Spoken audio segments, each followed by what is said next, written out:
If you could travel back to any medieval city, London, Paris, Cologne, Prague, the first thing that would hit you is not the beauty of the cathedrals or the noise of the markets.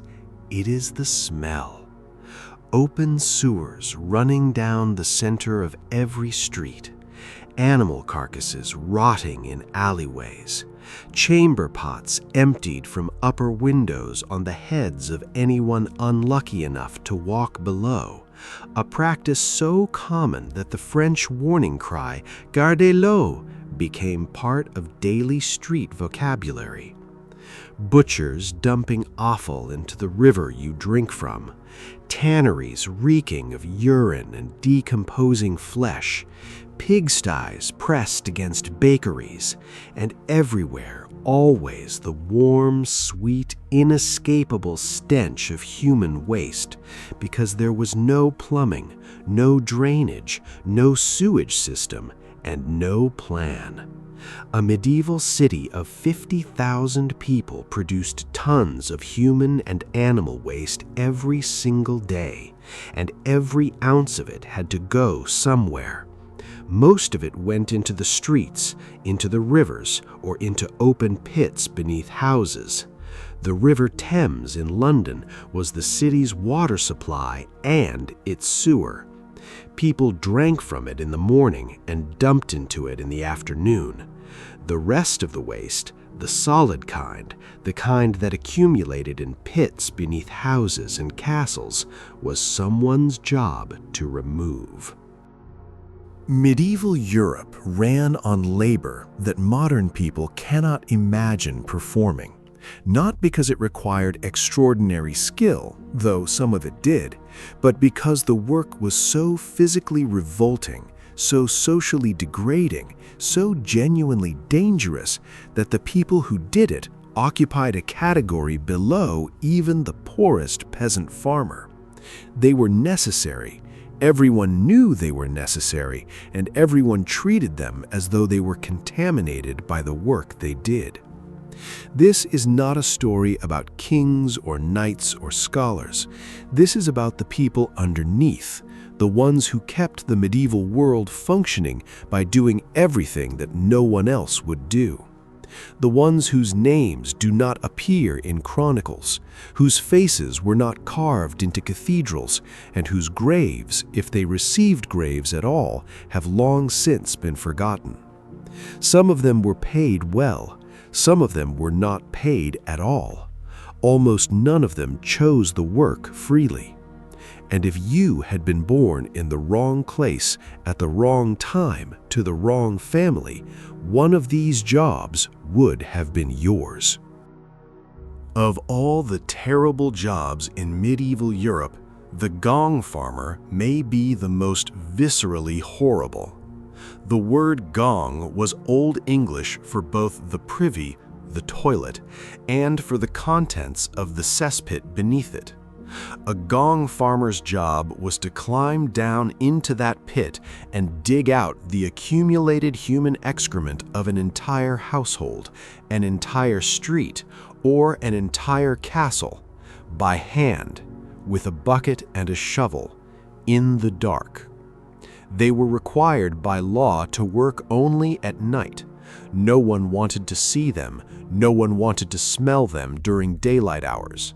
So they arrived after 9 in the evening and worked until 5 in the morning, scooping solidified waste, years of it, sometimes decades, into buckets that were hauled up by rope and loaded onto carts. The carts then carried the waste to designated dump sites beyond the town boundary. The gong farmers called the waste night soil. The rest of the town called the gong farmers something worse. The work itself was a team effort. 2 to 4 men were typically required. One would descend into the pit and shovel the waste into buckets. Another would stand at the top, hauling the full buckets up by rope.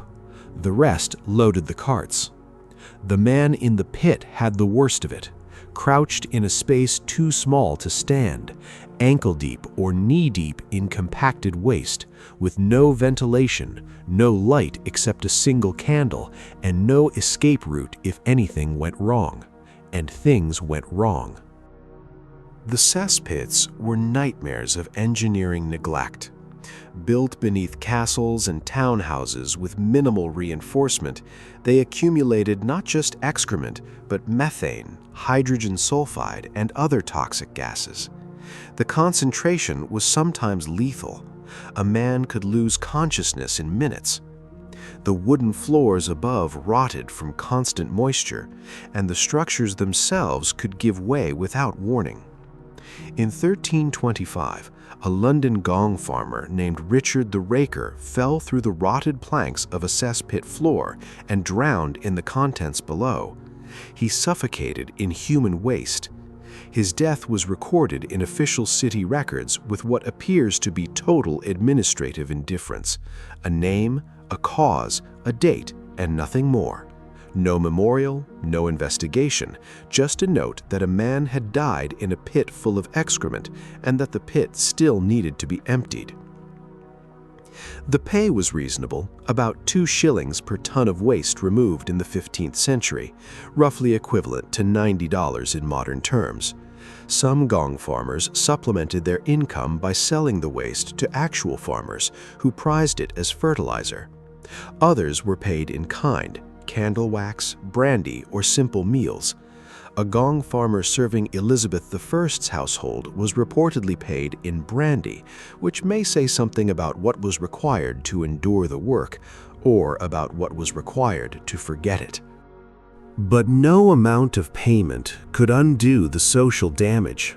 Gong farmers were required to live in designated areas separated from the rest of the population.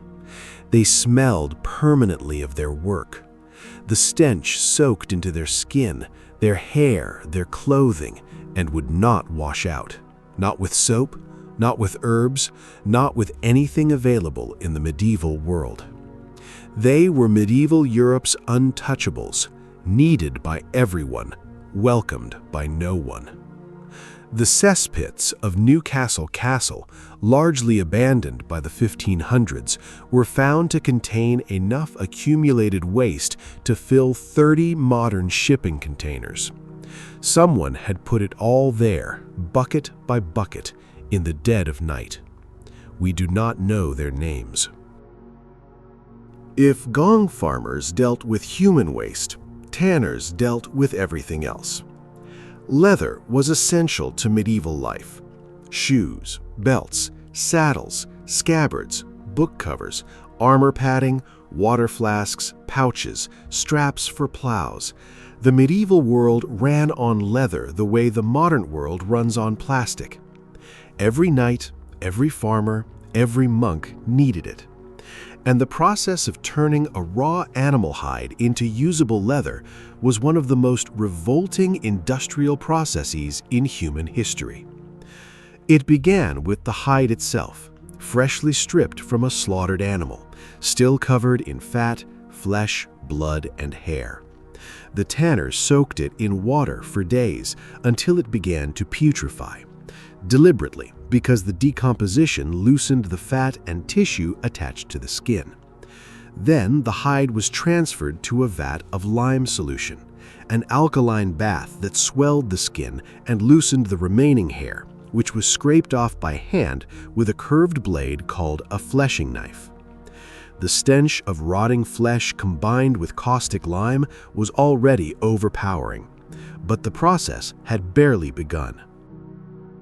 The next stage was called baiting, softening the hide to make it supple and flexible, and the softening agent was excrement.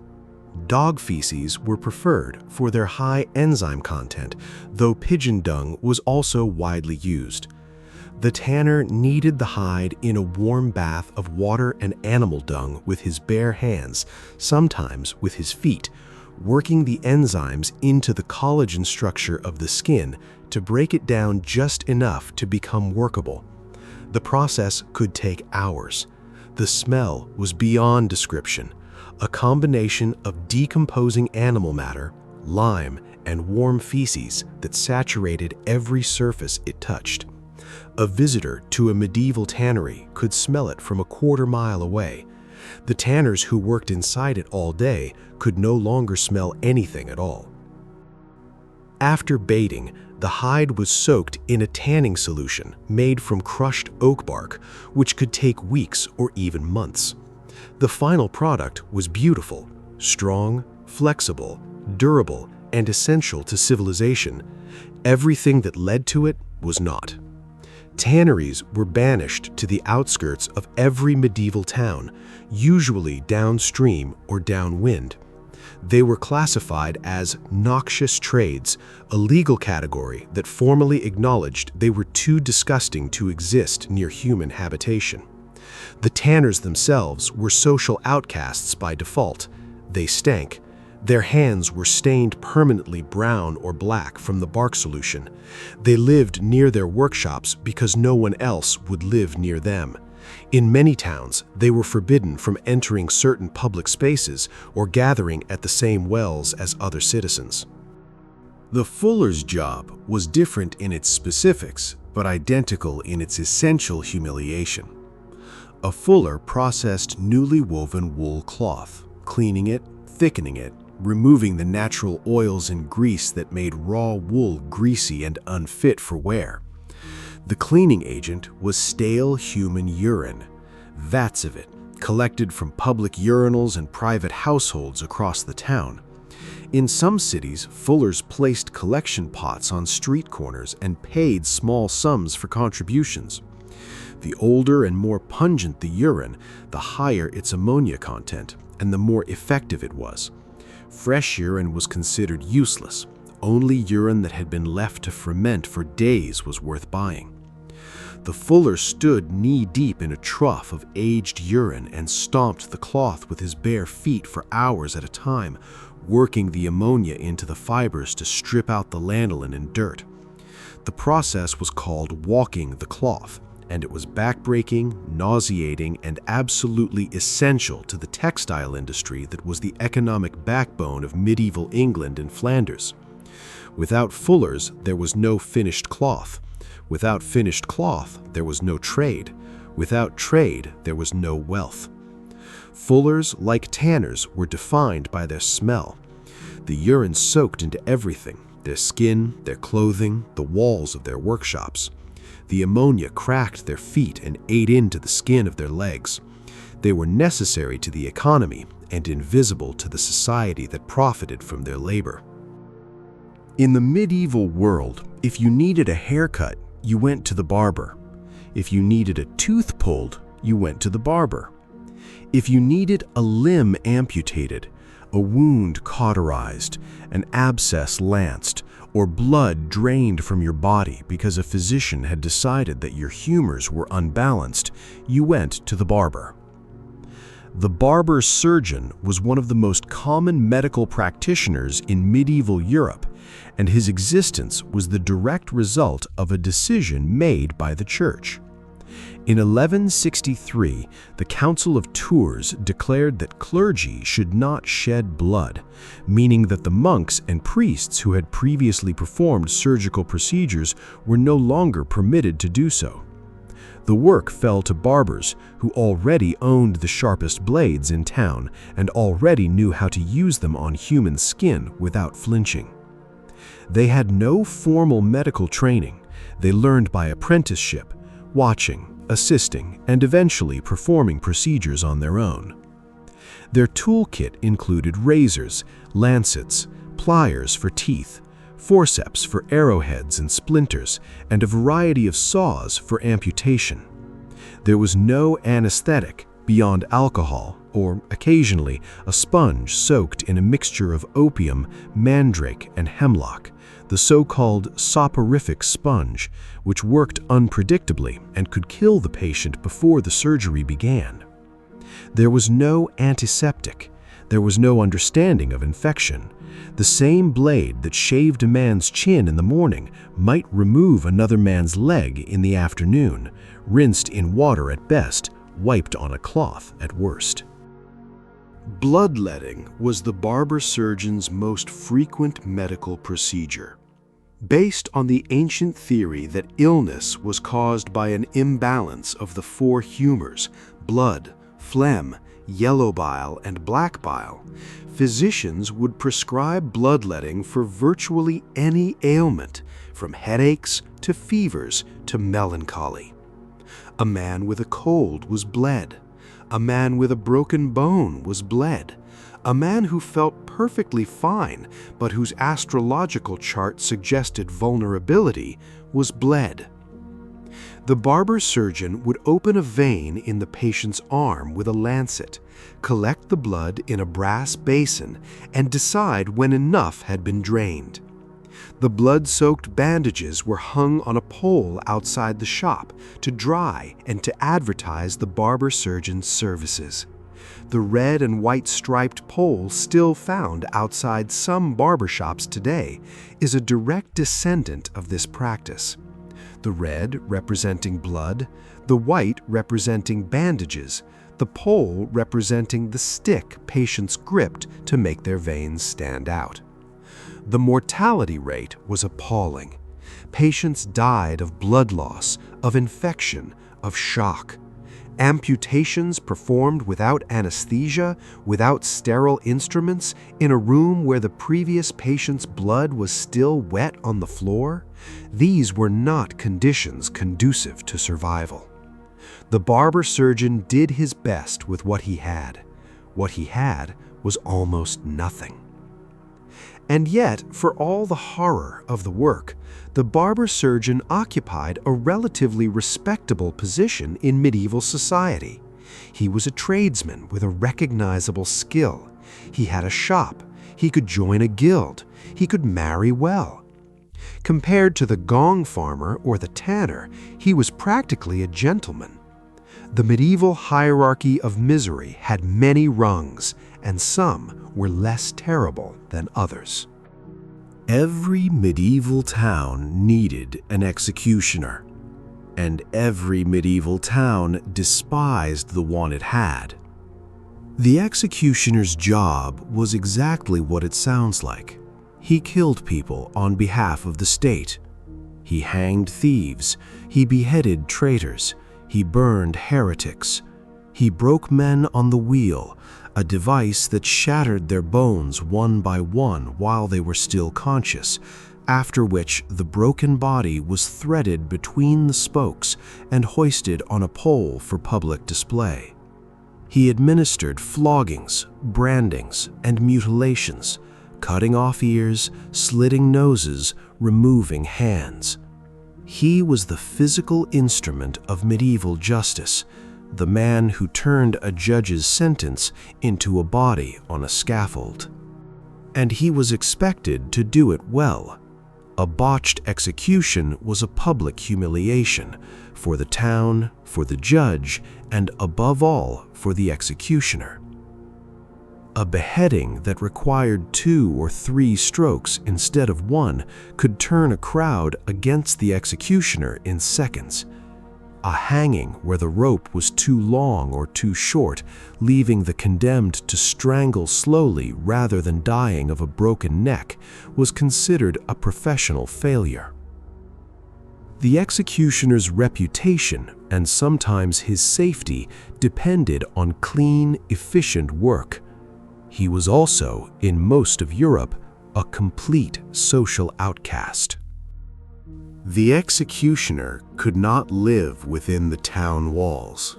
He was assigned a house on the outskirts, often near the gallows or the town dump, because in the eyes of the community, he belonged with the dead and the discarded.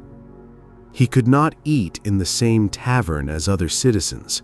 He could not drink from the same cup. If he entered a public house, he was required to sit at a separate table, and no one would sit with him. If he touched a loaf of bread at the market, the baker would refuse to sell it to anyone else. The bread was considered tainted by his hand. He could not marry a respectable woman. His children could not marry into respectable families. The executioner's son became an executioner. The executioner's daughter married an executioner's son from another town. The profession passed from father to son across generations, creating dynasties of death that were simultaneously essential to the functioning of the legal system and permanently excluded from the society they served. In some towns, the executioner's family intermarried with the families of skinners, gravediggers, and latrine cleaners, the only other people considered low enough to associate with them. In many German-speaking territories, the exclusion was formalized into law. Executioners were classified alongside those other professions as unehrliche Leute, undishonorable people, a legal status that restricted where they could live, who they could associate with, and what other trades they were permitted to practice. A person who voluntarily shook an executioner's hand could, in some jurisdictions, suffer a loss of their own social standing. Contact was contamination. Even the executioner's money was suspect. Some merchants would not accept coins that had passed through his hands. And yet the work paid well. In many towns, the executioner received a salary, a house, and additional fees for each execution performed, with different rates for different methods, a beheading paying more than a hanging, a burning more than a flogging. Some executioners supplemented their income with medical services. Their intimate knowledge of human anatomy, gained from years of dismembering the condemned, made them surprisingly effective healers. They set bones, they treated wounds. They sold ointments made from the rendered fat of executed criminals, which was believed to have medicinal properties. In a world where barber surgeons had no training and physicians had no remedies, the executioner's practical experience with the human body made him a last resort that many people quietly relied on, visiting his house after dark where no one could see them.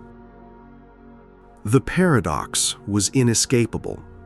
The executioner was feared because he held the power of death. He was despised because he exercised it. He was needed because someone had to, and he could never leave because no other profession would have him. Some executioners tried to quit. Most discovered that they could not. The stain of the work was permanent. Once you had held the sword, no guild would accept you, no community would embrace you, no church would bury you in consecrated ground without special dispensation. You were marked for life, and often for the lives of your children after you.